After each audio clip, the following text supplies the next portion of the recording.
The soft-toned clock upon the stair chimed 3. Too sweet for sleep, too early yet to rise.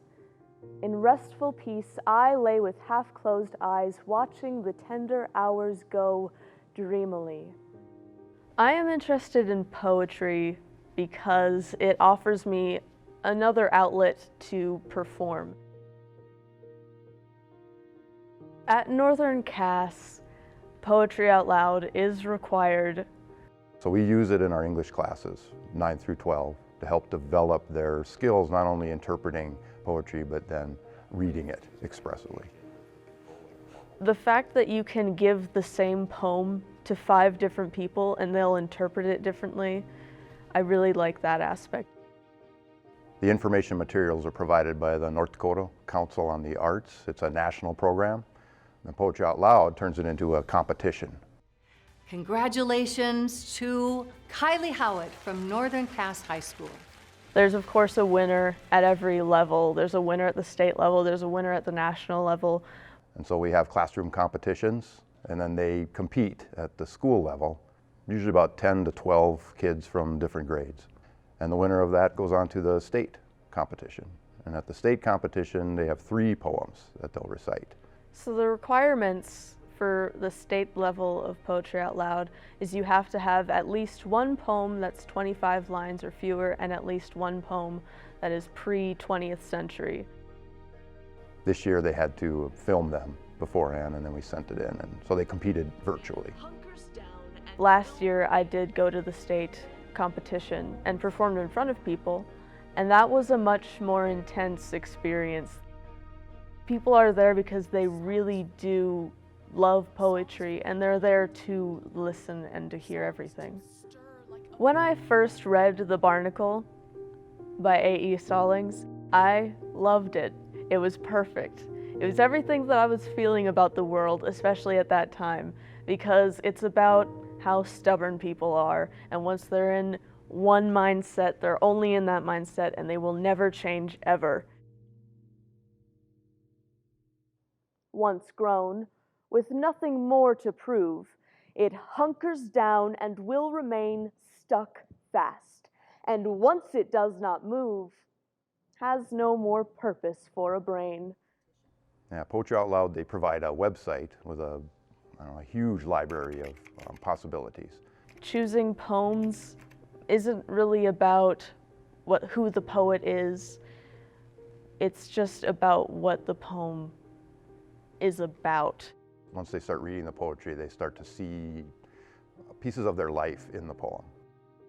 My last poem, Dream Song 14, I encountered a few years ago. My brother was looking for poems for Poetry Out Loud, and he found this poem, and he came to me and was like, "You have to read this poem. It's so hilarious." There's a line in the poem that my mom basically paraphrases a lot. What she says is, "Boring people get bored." And in the poem, it's, if you have no inner resources, you're gonna get bored, basically. We spend quite a lot of time going through the poems and interpreting and really understanding them. And then once we get to the competition level, it's almost a challenge for them to memorize this. And so we start with just memorize it and just say them, and then you slowly start adding phrasing and pauses and just give a little bit of flavor to it. Dawn by Ella Higginson is really an appreciation for nature. It's such a peaceful poem to me that I felt like it was a really good contrast, especially to The Barnacle. The chanticleer sent drowsy calls across the slumberous air.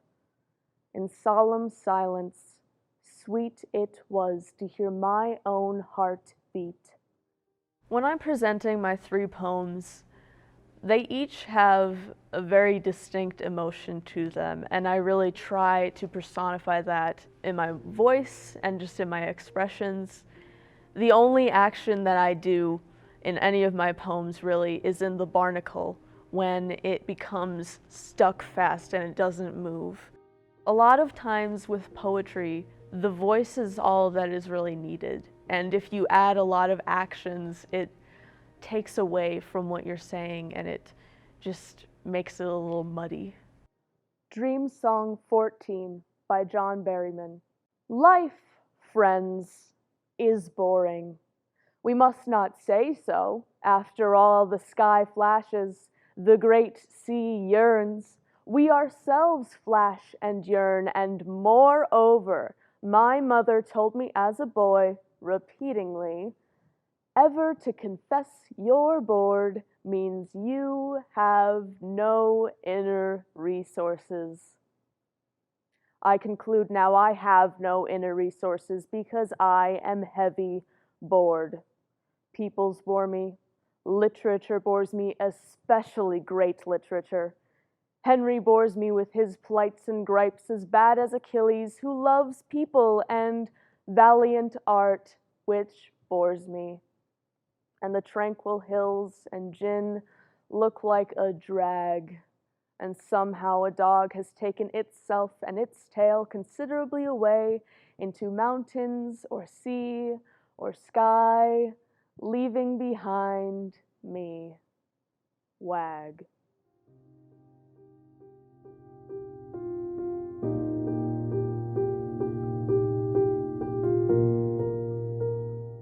Funded by the North Dakota Council on the Arts and by the members of Prairie Public.